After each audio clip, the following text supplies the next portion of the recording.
راځئ چې نن مو د خوب په تعبیرونو خبر کړم. په خوب کې د سرو زرو لیدل د دې ښکارندویي کوي چې تاسو به ژر واده وکوئ.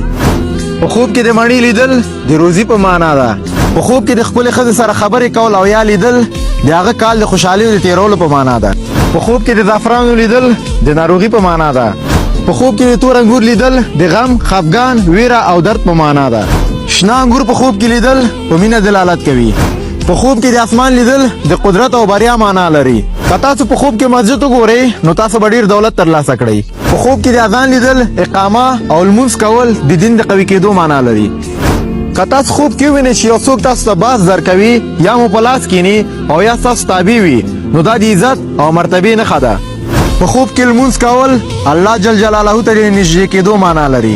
په خوب کې د ملایکو لیدل د حج ته تللو په معنا ده.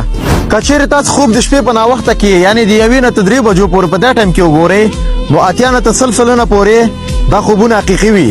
او که چیرې خوب تاسو د سهار د لمانځه په ټایم کې وګورئ نو دا عموما شیطاني وي. او که د خوبونو له تعبیرونو سره مینه لرئ نو ما در سره تعقیب کړئ.